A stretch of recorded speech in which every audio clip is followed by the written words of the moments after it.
আসসালামু আলাইকুম, শুভেচ্ছা সহ সকলকে স্বাগত জানাচ্ছি চ্যানেল আই সংবাদে। এখনকার আয়োজন নিয়ে আপনাদের সাথে আছি আমি ফাবলিহা বুশরা। শুরুতেই চলুন দেখে নিই ফ্রেশ আটা ময়দা সুজি সংবাদ শিরোনামগুলো। বিচার প্রক্রিয়া শেষ না হওয়া পর্যন্ত আওয়ামী লীগের কার্যক্রম নিষিদ্ধ করে প্রজ্ঞাপন, অধ্যাদেশ অনুসারে বাস্তবায়ন বললেন স্বরাষ্ট্র উপদেষ্টা। শেখ হাসিনা সহ ৩ জনের বিরুদ্ধে জুলাই আগস্ট মানবতা বিরোধী অপরাধের মামলায় তদন্ত প্রতিবেদন জমা, উস্কানি ও নির্দেশ দেয়া সহ ৫ অভিযোগ।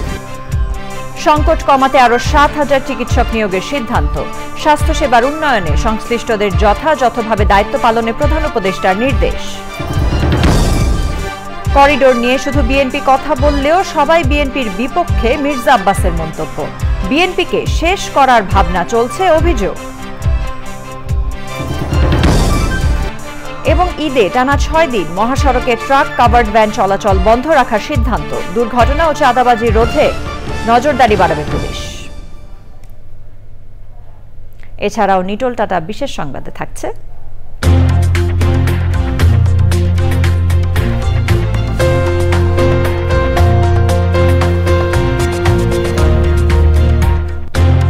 বাংলাদেশ ডেনিম এক্সপোর 18তম আসর শুরুর খবর।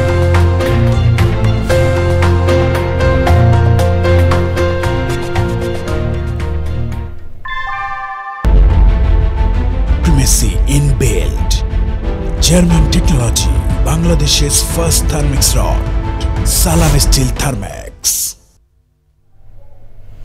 সংবাদ শিরোনামগুলো জানাচ্ছিলাম। এখনকার সংবাদ আয়োজন একই সঙ্গে চ্যানেল আই এর ইউটিউব চ্যানেল এবং চ্যানেল আই এর ওটিটি প্ল্যাটফর্ম আই স্ক্রিনে লাইভ স্ট্রিম হচ্ছে। এবার জানাবো বিস্তারিত। বিচার প্রক্রিয়া শেষ না হওয়া পর্যন্ত আওয়ামী লীগের সব কার্যক্রম নিষিদ্ধ করে প্রজ্ঞাপন জারি করা হয়েছে। আইন শৃঙ্খলা সংক্রান্ত উপদেষ্টা কমিটির বৈঠক শেষে স্বরাষ্ট্র উপদেষ্টা বলেন, অধ্যাদেশ অনুসারে বিষয়টি বাস্তবায়ন করার পালা এখন। সাদি মাহমুদের রিপোর্ট। গত শনিবার অন্তর্বর্তী সরকারের উপদেষ্টা পরিষদের বৈঠকে গণহত্যার বিচার শেষ না হওয়া পর্যন্ত আওয়ামী লীগের যাবতীয় কার্যক্রম নিষিদ্ধ করার সিদ্ধান্ত হয়। এবার আওয়ামী লীগ এবং এর সকল অঙ্গ সহযোগী সংগঠনের যাবতীয় কার্যক্রম নিষিদ্ধ ঘোষণা করে প্রজ্ঞাপন জারি করল স্বরাষ্ট্র মন্ত্রণালয়। আইনশৃঙ্খলা সংক্রান্ত উপদেষ্টা কমিটির বৈঠক শেষে স্বরাষ্ট্র উপদেষ্টা বলেন, আওয়ামী লীগ যেন কোনো প্রকার রাজনৈতিক কার্যক্রম না করতে পারে, এখন থেকে অধ্যাদেশ অনুযায়ী ব্যবস্থা নেওয়া হবে। এখন প্রজ্ঞাপনে যে ধরনের ইনস্ট্রাকশন আছে আমরা ওই ধরনের মধ্যেই কাজ করব এবং আপনাদেরও অনুরোধ করব যেন আমরা ওই ধরনের ভাবে কাজ করে দিতে পারি। আইন যেটা হয়েছে ওইটার আমরা ইমপ্লিমেন্ট করার দায়িত্ব হলো আমাদের। যেমন অনেকগুলি মিছিলের কথা বললেন, তা আমরা সাথে সাথে অ্যাকশন নিয়ে নিব। আর আপনাদের জানানোর আগে যদি আবার আমাদের ইন্টেলিজেন্সের মাধ্যমে যদি আমরা খবর পেতে পারি, আমরা অ্যাকশন নিয়ে নিব। র্যাব পুনর্গঠনের বিষয়েও বৈঠকে আলোচনা হয়। পুলিশের হাতে কোনো মারণাস্ত্র থাকবে না বলেও সিদ্ধান্ত হয়েছে। র্যাব এই পুনর্গঠন কিভাবে হবে, এটা এই নামে থাকবে কিনা, এই ড্রেস থাকবে কিনা, বা এই ফোর্স থাকবে কিনা, বা কিভাবে অর্গানাইজ হবে, এই জন্য আমরা একটা কমিটি করে দিয়ে দিচ্ছি। পুলিশের হাতে যেন আর কোনো মরণাস্ত্র না থাকে, এইগুলি তাদের দিয়ে জমা দিয়ে দিতে হবে। কোনো মরণাস্ত্র পুলিশের হাতে থাকবে না, বাট এবি ব্যাটালিয়নের হাতে থাকবে। এবি ব্যাটালিয়নের কাজ কিন্তু অন্য পুলিশের থেকে একটু ডিফারেন্ট। আসন্ন ঈদুল আজহায় ঈদযাত্রা নির্বিঘ্ন করতে নানা কর্মসূচি নেওয়া হয়েছে বলে উল্লেখ করেন স্বরাষ্ট্র উপদেষ্টা। সাদি মাহমুদ, চ্যানেল আই, ঢাকা। প্রধান উপদেষ্টার প্রেস সচিব মোহাম্মদ শফিকুল আলম বলেছেন, জুলাই আগস্ট আন্দোলনের সময় হত্যাযজ্ঞে আওয়ামী লীগ ছাড়া 14 দলের কোনো সংশ্লিষ্টতা এখনো পাওয়া যায়নি। মিট দ্য রিপোর্টার্স অনুষ্ঠানে তিনি আরও বলেছেন, আওয়ামী লীগের কার্যক্রম নিষিদ্ধ করার ব্যাপারে শুধু এনসিপি নয়, দেশের সব বড় দলের সমর্থন রয়েছে। পরাগ আজিমের রিপোর্ট। ঢাকা রিপোর্টার্স ইউনিটি ডিআরইউর নিয়মিত আয়োজন মিট দ্য রিপোর্টার্স অনুষ্ঠানে এবারের অতিথি প্রধান উপদেষ্টার প্রেস সচিব মোহাম্মদ শফিকুল আলম। সিনিয়র সচিব পদমর্যাদার এই পদে যাওয়ার আগে তিনি কর্মজীবনে সাংবাদিক ছিলেন, তাই সাংবাদিকদের সুযোগ সুবিধা ও সমস্যা বিষয়ে কিছু প্রশ্নের জবাব দেন প্রেস সচিব। নতুন সাংবাদিকরাও যাতে ন্যূনতম সম্মানজনক বেতন ভাতা পান সে বিষয়ে সোচ্চার হতে সাংবাদিক নেতাদের পরামর্শ দেন তিনি। আওয়ামী লীগের কার্যক্রম নিষিদ্ধ করার বিষয়েও কথা বলেন প্রধান উপদেষ্টার প্রেস সচিব। আওয়ামী লীগের কার্যক্রম নিষিদ্ধ হয়েছে বিকজ তারা যেই ধরনের হিউম্যান রাইটস অ্যাবিউজ করেছে, তারা জনগণের ভোটাধিকার কেড়ে নিয়েছে, দেশের সমস্ত দেশকে তারা নিয়েছে হচ্ছে একটা ডাকাতির একটা জায়গা হিসাবে, যে যত পারো ডাকাতি করা যায়। সেটা হিসাবে নিয়ে তারা তো পুরো বাংলাদেশের মানুষের সমস্ত অধিকার তারা খর্ব করেছিল। এনসিপির বিষয় না, এটা সমস্ত পার্টি যারা জুলাই গণঅভ্যুত্থানের ছিল সবার এখানে সাপোর্ট আছে। জুলাই অভ্যুত্থানে হত্যাকাণ্ডে আরও কিছু দলের ভূমিকা ছিল কিনা এমন প্রশ্ন ছিল প্রেস সচিবের কাছে। ইউএনের যে রিপোর্টটা যদি দেখেন ওইখানে কিন্তু স্পষ্টভাবে আওয়ামী লীগের কথাটা বলা হয়েছে, এই যে জুলাই গণহত্যার সাথে আওয়ামী লীগের অ্যাক্টিভিস্টদের কথা, সাপোর্টারদের কথা বলা হয়েছে এবং শেখ হাসিনার রোলটা বারবার স্পষ্ট হয়েছে।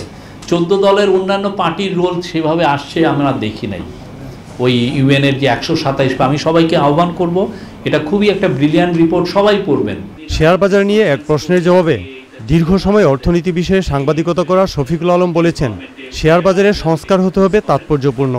যে উদ্যোগ নেওয়া হচ্ছে তাতে দেশের অর্থনীতির চেয়েও শেয়ার বাজার দ্বিগুণ গতিতে এগোবে বলে মন্তব্য করেন তিনি। চিফ অ্যাডভাইজারের কথা হচ্ছে যে এমন ফরেন এক্সপার্ট আনতে হবে যারা নির্মোহভাবে এই বাংলাদেশের শেয়ার মার্কেটকে একটা রিফর্মের জায়গায় নিতে পারবেন। পরাগ আজিম, চ্যানেল আই, ঢাকা। শেখ হাসিনার বিরুদ্ধে জুলাই অগস্টে মানবতা বিরোধী অপরাধের অভিযোগে করা মামলায় প্রতিবেদন প্রসিকিউশনের কাছে জমা দিয়েছে তদন্ত সংস্থা। মাস্টার মাইন্ড ও ঊর্ধ্বতন নেতৃত্বের দায় আনা হয়েছে শেখ হাসিনার বিরুদ্ধে। মামলার অন্য আসামিরা হলেন সাবেক স্বরাষ্ট্রমন্ত্রী আসাদুজ্জামান খান কামাল ও সাবেক আইজিপি চৌধুরী আবদুল্লাহ আল মামুন। প্রসিকিউশন জানিয়েছে আসামিদের বিরুদ্ধে উস্কানি, প্ররোচনা ও নির্দেশ দেওয়ার 5টি অভিযোগ আনা হয়েছে। আনুষ্ঠানিক অভিযোগ দাখিল করা হবে শীঘ্রই। মাজহারুল হক মান্নার রিপোর্ট। জুলাই আগস্টে মানবতাবিরোধী অপরাধের অভিযোগে করা মামলায় শেখ হাসিনার বিরুদ্ধে তদন্ত প্রতিবেদন জমা দেওয়ার নির্দেশ দিয়েছিলেন আন্তর্জাতিক অপরাধ ট্রাইব্যুনাল। মামলার প্রথমে শুধু শেখ হাসিনার নাম থাকলেও পরে সাবেক স্বরাষ্ট্রমন্ত্রী আসাদুজ্জামান খান কামাল ও সাবেক আইজিপি চৌধুরী আবদুল্লাহ আল মামুনকে অন্তর্ভুক্ত করা হয়। 6 মাস 28 দিনে তদন্ত শেষ করে চিফ প্রসিকিউটরের কাছে প্রতিবেদন জমা দিয়েছে তদন্ত সংস্থা। আসামিদের বিরুদ্ধে ফোন রেকর্ড ও ভিডিও ক্লিপসহ গুরুত্বপূর্ণ তথ্য প্রমাণ পাওয়ার কথা জানানো হয়েছে। তদন্তের প্রধান মাস্টারমাইন্ড এবং হুকুমদাতা হিসাবে, সুপিরিয়র কমান্ডার হিসাবে শেখ হাসিনার বিরুদ্ধে তদন্ত রিপোর্ট দাখিল করেছেন, যেখানে তিনি বারবার সুস্পষ্টভাবে নিশ্চিত করেছেন যে তিনি রাষ্ট্রীয় সকল বাহিনীকে নির্দেশ দিয়েছেন হেলিকপ্টার, ড্রোন, এপিসি সহ মারণাস্ত্র ব্যবহার করে নিরস্ত্র, নিরীহ আন্দোলনকারী যে সিভিলিয়ান পপুলেশন তাদেরকে সম্পূর্ণ নিশ্চিহ্ন বা নির্মূল করার জন্য তিনি নির্দেশ দিয়েছিলেন। পরবর্তী আইনি প্রক্রিয়া সম্পর্কে জানান চিফ প্রসিকিউটর। স্বল্প সময়ের মধ্যেই আমাদের আন্তর্জাতিক মান বজায় রেখে এবং বিচারে যাতে কোনো ত্রুটি না থাকে সেই বিষয়গুলোকে সামনে রেখে এই বিষয়গুলো বিশ্লেষণপূর্বক আমরা ফর্মাল চার্জ তৈরি করে আদালতে দাখিল করব এবং তারপরেই আনুষ্ঠানিক বিচার শুরু হবে। আইন সংশোধনের পর রাজনৈতিক দলের বিরুদ্ধে তদন্ত শুরু হবে কিনা সে সম্পর্কেও ব্রিফিংয়ে জানানো হয়েছে। আমাদের তদন্ত সংস্থার কাছে যদি মনে হয় হ্যাঁ এই দলটি রাজনৈতিকভাবে মানবতা বিরোধী অপরাধের সাথে সম্পৃক্ত হয়েছে, তাদের বিরুদ্ধে তদন্ত করা দরকার, তাহলে আইন অনুযায়ী তদন্ত প্রক্রিয়া শুরু হবে। জুলাই আগস্ট মানবতা বিরোধী অপরাধের অভিযোগে আরেকটি মামলায় গত বছরের 17 ডিসেম্বর শেখ হাসিনা ও ওবায়দুল কাদের সহ 46 জনের বিরুদ্ধে তদন্ত প্রতিবেদন জমা দেওয়ার নির্দেশ দিয়েছিলেন tribunal. Mazharul Haque Manna, Channel I, Dhaka. সংকট কমাতে দেশে আরও 7,000 চিকিৎসক নিয়োগের সিদ্ধান্ত নিয়েছে সরকার। একই সাথে নতুন পদ সৃষ্টি করে চিকিৎসকদের পদোন্নতির ব্যবস্থা করা হচ্ছে। প্রথম সিভিল সার্জন সম্মেলনে প্রধান উপদেষ্টার এই সিদ্ধান্তের কথা জানান স্বাস্থ্য উপদেষ্টা। প্রধান উপদেষ্টা ডক্টর মোহাম্মদ ইউনূস বলেছেন, স্বাস্থ্যসেবা যে স্বাস্থ্যহীন তা সবাই বোঝে। এ অবস্থা থেকে উত্তরণে সংশ্লিষ্টদের যথাযথভাবে দায়িত্ব পালনের নির্দেশ দেন তিনি। মোস্তফা মল্লিকের রিপোর্ট। প্রধান উপদেষ্টার তেজগাঁও কার্যালয়ের শাপলা হলে প্রথমবারের মতো সিভিল সার্জন সম্মেলন। সম্মেলনের গুরুত্ব তুলে ধরেন প্রধান উপদেষ্টা অধ্যাপক মোহাম্মদ ইউনূস। আমরা আজকে যারা এখানে বসে আছি এই পুরো মজলিসে, এটাই হলো বাংলাদেশের স্বাস্থ্যসেবা। এখানে শেষ, পেছনে ফিরে সামনের দিকে লাভ নেই। আমরা দিলে এটা পাল্টে ফেলতে পারি, আমরা না দিলে এটাকে আরো বড় গহ্বরের মধ্যে ঢুকিয়ে দিতে পারি। এমন প্যাচ কষে দেবো কোনো সরকারের সাধ্য নেই এটার থেকে বেরিয়ে আসে। আমাদেরকে দেখে দেশের মানুষ অনুপ্রাণিত হবে, আমাদের দেখে দেশের মানুষ হতাশ হয়ে যাবে। নির্ভর করবে আমরা কি করলাম সেটার উপর। প্রধান উপদেষ্টা বলেন, একে অন্যকে দোষ দিয়ে পার পাওয়া যাবে না। প্রতিকার করতে হবে। তিনি প্রশ্ন রাখেন, দুনিয়ার সবাই পারলে বাংলাদেশের সমস্যা কোথায়?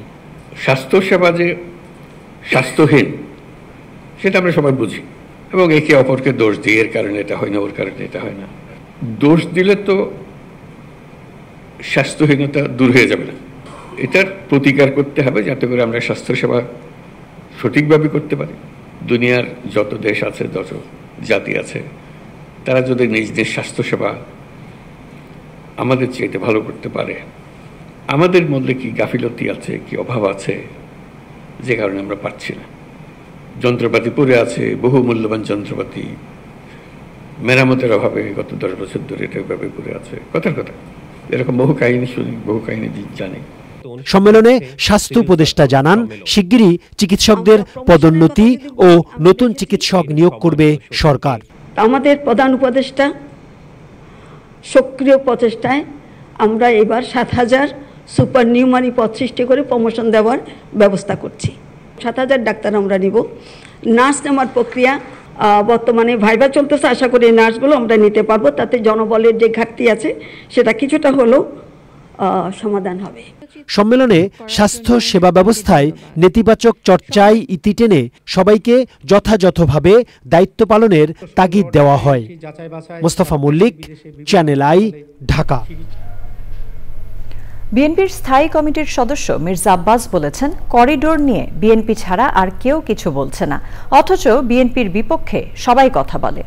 রাজধানীতে এক আলোচনায় তিনি অভিযোগ করেছেন, বিএনপিকেও শেষ করে দেশটা লুটে পুটে খাওয়ার ভাবনা চলছে। তবে বিএনপি এটা হতে দেবে না উল্লেখ করে মির্জা আব্বাস বলেন, যে রাষ্ট্রই বিরাগ ভাজন হোক, দেশের স্বার্থে কথা বলতেই হবে। রাহুল রায়ের রিপোর্ট। প্রয়াত বিএনপি নেতা নাসিরউদ্দিন পিন্টুর মৃত্যুবার্ষিকীতে জাতীয় প্রেস ক্লাবে আলোচনায় অংশ নিয়েছেন দলটির সিনিয়র নেতারা। বিএনপির স্থায়ী কমিটির সদস্য মির্জা আব্বাস নাসিরউদ্দিন আহমেদ পিন্টুর কথা স্মরণ করে সাম্প্রতিক বিভিন্ন ইস্যুতে বিএনপির অবস্থান তুলে ধরেন। আমরা এই দেশকে ফিলিস্তিন গাজা বানাতে চাই না।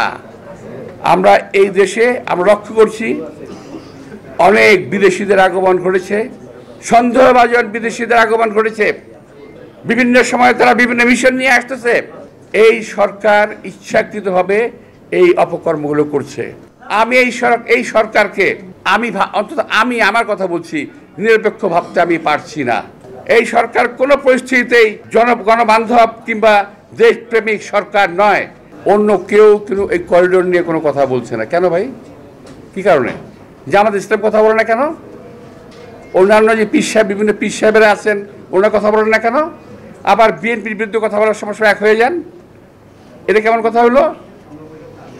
অর্থাৎ বিএনপিকে শেষ করতে পারলেই বাংলাদেশটাকে লুটে পুটে আবারও খাওয়া যাবে আওয়ামী লীগের মতো। বিএনপির নেতা বলেছেন, দেশের স্বার্থে সবারই কথা বলা উচিত। আমার অন্য ভাইয়েরা যারা আছেন রাজনৈতিক দল, আপনারা কেন কথা বলছেন না আমি একটু জানতে চাই। এটা তো কারো পক্ষে বিপক্ষে বলা না, নিজের দেশের পক্ষে বলা। কথা বলতে হবে নিজের দেশের পক্ষে। কোন দেশের বিপক্ষে গেল সেটা আমার দেখার বিষয় না। আমি এই কথা বললে অমুক দেশ রাগ করবে, আমি এই কথা বললে অমুক দেশ রাগ করবে, এটা ভাবার আমার কোনো প্রয়োজন নাই কোনো একজন দেশপ্রেমিক নাগরিকের। জাতীয় প্রেস ক্লাবে আরেক আলোচনায় বিএনপির সিনিয়র যুগ্ম মহাসচিব রুহুল কবির রিজভিও বলেছেন, বিএনপির কাছে বাংলাদেশই সবার আগে। রাহুল রায়, চ্যানেল আই, ঢাকা। জাতীয় ঐকমত্য কমিশনের বৈঠকে বাংলাদেশ নেজামি ইসলাম পার্টির মহাসচিব বলেছেন, দ্বিকক্ষ বিশিষ্ট সংসদের পক্ষে তার দল। আর সমানুপাতিক পদ্ধতিতে ন্যূনতম 1% ভোট পেলেই উচ্চ কক্ষে আসন বরাদ্দ এবং এমপি হতে ভোটার হওয়ার বয়স 18 বছর করার সুপারিশ করেছেন তারা। জান্নাতুল বাকিয়া কেকার রিপোর্ট।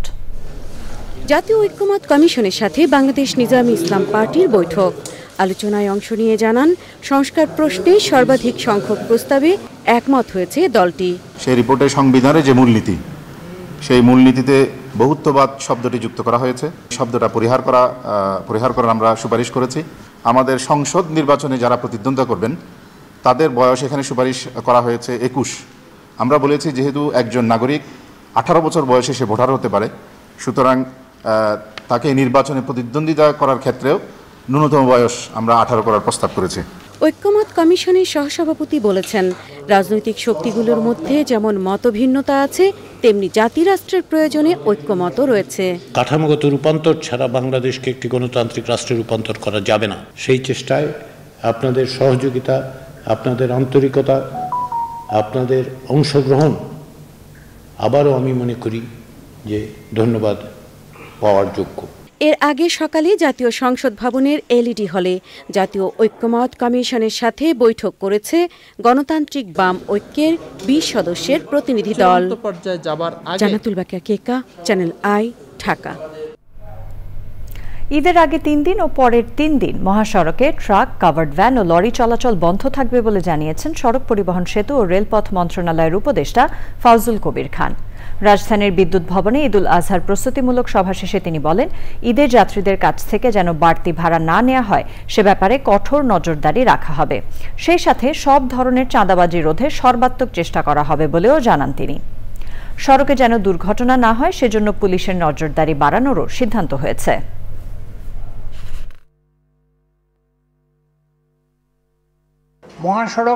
মহাসড়ক থেকে দূরে যাতে হাট বসানো হয় এবং এটা সীমানা নির্ধারণ করে দেওয়া হবে এবং এটা মনিটরিং করা হবে। সামগ্রিকভাবে যাত্রী এবং পশুর যাতায়াত যাতে নিরাপদ হয় এবং এটা নির্বিঘ্ন হয় এবং এটা চাঁদাবাজি মুক্ত হয় এবং যারা ব্যাপারী এবং তাদের যে নিরাপত্তার কথা সেটা আমরা ভেবেছি। ঈদের সময়টা আমাদের নাগরিকদের যাতায়াতের জন্য একটা ব্যাড এক্সপিরিয়েন্স না হয়, একটা ভালো এক্সপিরিয়েন্স যাতে আমরা দিতে পারি। ঈদ তো আসলে আনন্দের, সুতরাং যাতায়াতটাও যেন আনন্দের সাথে হয় এবং কোনো খারাপ এক্সপিরিয়েন্স নিয়ে ঈদের ছুটিটা আমাদের জনসাধারণকে কাটাতে না হয় সেটা নিশ্চিত করার জন্য চেষ্টা করেছি। নারায়ণগঞ্জ সিটি কর্পোরেশনের সাবেক মেয়র ও জেলা আওয়ামী লীগের সাবেক সিনিয়র সহসভাপতি সেলিনা হায়াত আইভীর জামিন আবেদন নামঞ্জুর করেছেন আদালত। নারায়ণগঞ্জের সিনিয়র জুডিশিয়াল ম্যাজিস্ট্রেট শামসুর রহমানের আদালতে সিদ্ধিরগঞ্জ থানার হত্যা মামলায় সেলিনা হায়াত আইভীর জামিন আবেদন করেন তার আইনজীবীরা। শুনানি শেষে আদালত তা নামঞ্জুর করেন। পরে একই আদালতে সাবেক মেয়র সেলিনা হায়াত আইভীকে কারাগারের ডিভিশনে রাখতে আবেদন করেন আইনজীবীরা। আদালত এতে একমত প্রকাশ করেন।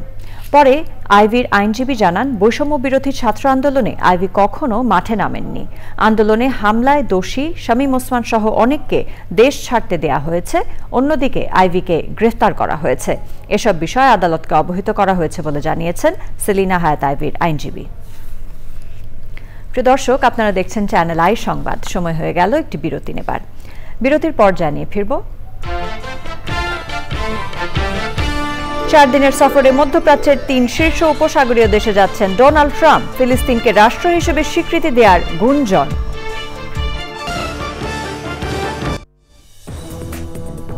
বিরতির পর আবারও আমন্ত্রণ। রাজধানীর মিরপুরের শেওড়াপাড়ায় 2 বোন হত্যাকাণ্ডের অভিযোগে কিশোর ভাগ্নেকে গ্রেফতার করেছে গোয়েন্দা পুলিশ। সংবাদ সম্মেলনে ডিএমপির যুগ্ম পুলিশ কমিশনার জানান, সাইকেল কেনার জন্য 3000 টাকা চুরির ঘটনা দেখে ফেলায় আপন 2 খালাকে হত্যা করেছে অভিযুক্ত কিশোর। এই ঘটনায় অন্য কারো সম্পৃক্ততা আছে কিনা তাও খতিয়ে দেখছে গোয়েন্দা পুলিশ। শহীদুল্লাহ রাজুর রিপোর্ট। গত 9 মে রাজধানীর শেওড়াপাড়ায় আপন 2 বোন নির্মমভাবে নিহতের ঘটনায় সিসিটিভি ফুটেজে এক ব্যক্তিকে শনাক্ত করে গোয়েন্দা পুলিশ। সিসিটিভি ফুটেজ বিশ্লেষণে দেখা যায়, ঘটনার দিন বেলা 12:50 জিন্স, লাল টি শার্ট ও লাল ক্যাপ পরা এক কিশোর বাসায় প্রবেশ করে। প্রায় 2 ঘন্টা পর নীল টি শার্ট ও লাল রঙের ক্যাপ পরে বাসা থেকে বের হয় সে। তথ্য প্রযুক্তি ও পারিপার্শ্বিক অবস্থা বিশ্লেষণ করে অভিযুক্তের পরিচয় নিশ্চিত হয়ে আপন খালা মরিয়ম বেগম ও সুফিয়া বেগমকে হত্যার অভিযোগে ওই কিশোরকে গ্রেপ্তার করে গোয়েন্দা পুলিশ। একটি পুরনো বাইসাইকেল কেনার জন্য টাকা সংগ্রহের উদ্দেশ্যে সে তার খালার বাসায় আসে এবং সাইকেলের দাম 3000 টাকা। খালা যখন তাকে লেবুর শরবত দিয়ে আপ্যায়ন করার জন্য ডাইনিং টেবিলে চাকু দিয়ে লেবু কাটছিল এবং অন্য আরেক খালা আরেকটি রুমে হাঁড়ি পাতিল এগুলো ধোয়া মোছা করছিল, ঠিক এই মুহূর্তে সে তার খালার লিভিং রুমে ঢুকে সেখান থেকে খালার মানিব্যাগ থেকে টাকা চুরি করে।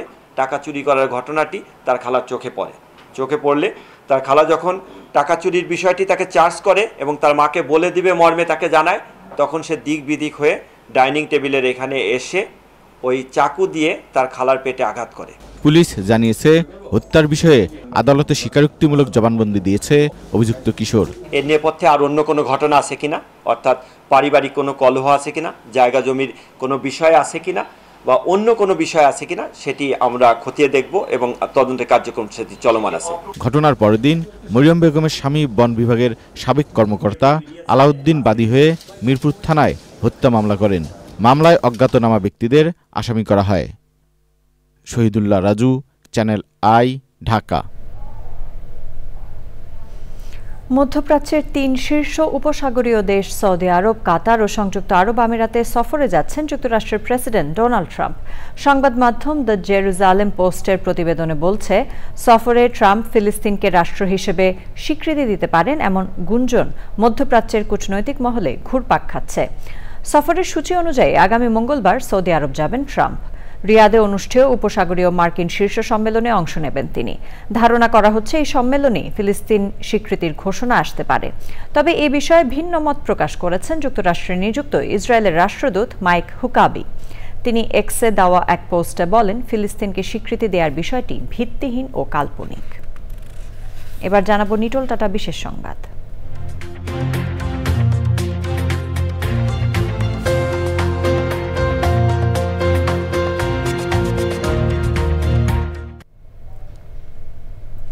ডেনিম শিল্পের বড় আন্তর্জাতিক আয়োজন বাংলাদেশ ডেনিম এক্সপোর 18তম আসর শুরু হয়েছে।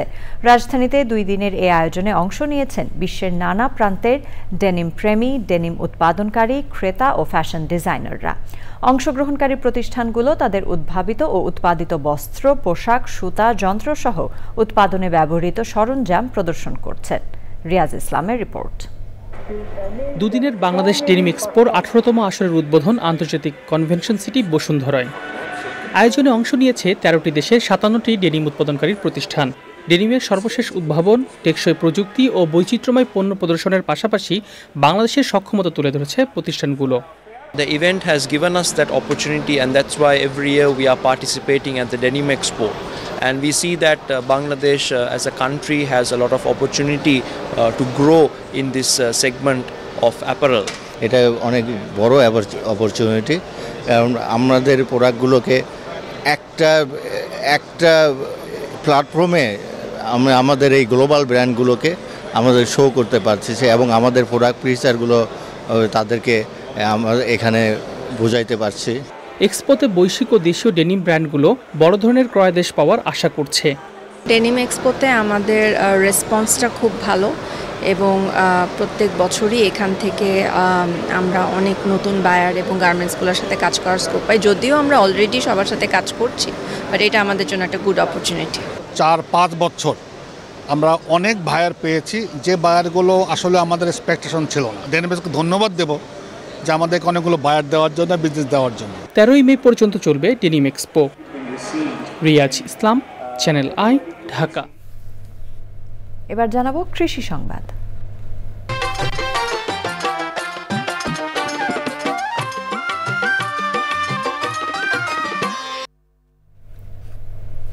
সুনামগঞ্জে হাওরে হাইব্রিড জাতের ধান চাষ করে সফল হয়েছেন কৃষক।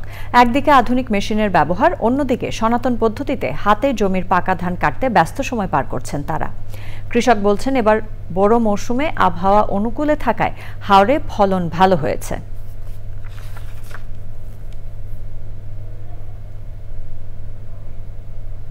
এবার দেখবেন প্রকৃতি সংবাদ।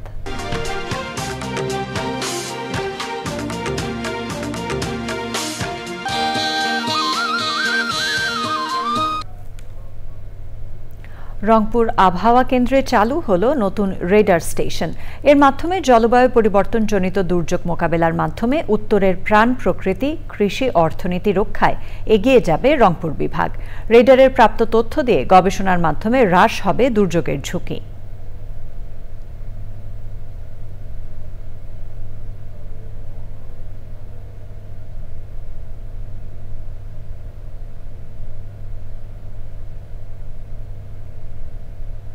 পূবালী ব্যাংক বাণিজ্য সংবাদ।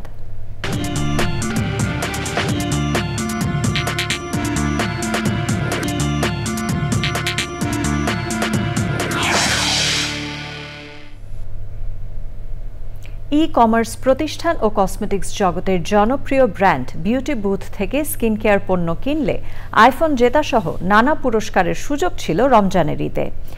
এবার র্যাফেল ড্রয়ের মাধ্যমে অংশগ্রহণকারীদের মধ্য থেকে ৪৫ জন বিজয়ীকে পুরস্কার তুলে দেওয়া হয়। প্রথম পুরস্কার আইফোন 16 প্রো ম্যাক্স, দ্বিতীয় পুরস্কার এয়ার কন্ডিশনার ও তৃতীয় পুরস্কার ডিজাইনার ব্যাগ সহ অন্যান্য জিনিস। ক্রেতাদের কাছে মানসম্মত পণ্য তুলে দিতে তাদের প্রতিশ্রুতির কথা তুলে ধরেন প্রতিষ্ঠানের সংশ্লিষ্টরা।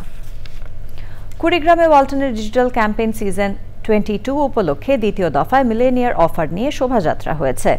গ্রামীণ সংস্কৃতির নানা অনুষঙ্গ নিয়ে শোভাযাত্রাটি কুড়িগ্রাম সরকারি কলেজ মাঠ থেকে বের হয়ে শহরের প্রধান সড়ক প্রদক্ষিণ করে বাস টার্মিনাল এলাকায় ওয়ালটনের শোরুমে গিয়ে শেষ হয়।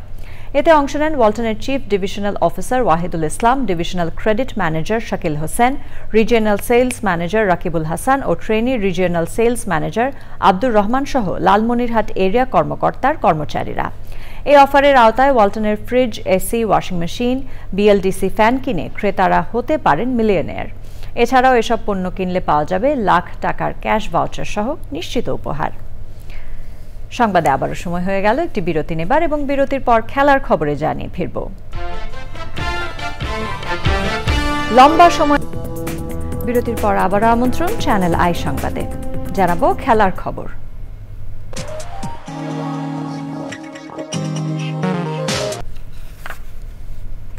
গুঞ্জন সত্যি করে টেস্ট ক্রিকেট থেকে অবসরের ঘোষণা দিয়েছেন ভারতীয় ক্রিকেটার বিরাট কোহলি।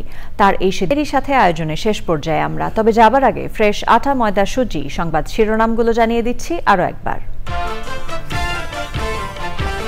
বিচার প্রক্রিয়া শেষ না হওয়া পর্যন্ত আওয়ামী লীগের কার্যক্রম নিষিদ্ধ করে প্রজ্ঞাপন, অধ্যাদেশ অনুসারে বাস্তবায়ন বললেন স্বরাষ্ট্র উপদেষ্টা।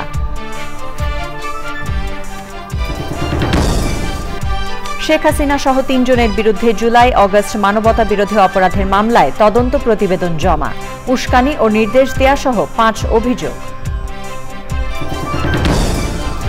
সংকট কমাতে আরও ৭,০০০ চিকিৎসক নিয়োগের সিদ্ধান্ত, স্বাস্থ্যসেবার উন্নয়নে সংশ্লিষ্টদের যথাযথভাবে দায়িত্ব পালনে প্রধান উপদেষ্টার নির্দেশ। করিডোর নিয়ে শুধু বিএনপি কথা বললেও সবাই বিএনপির বিপক্ষে, মির্জা আব্বাসের মন্তব্য। বিএনপিকে শেষ করার ভাবনা চলছে, অভিযোগ। এবং ঈদে টানা ৬ দিন মহাসড়কে ট্রাক কাভার্ড ভ্যান চলাচল বন্ধ রাখার সিদ্ধান্ত, দুর্ঘটনা ও চাঁদাবাজি রোধে নজরদারি বাড়াবে পুলিশ।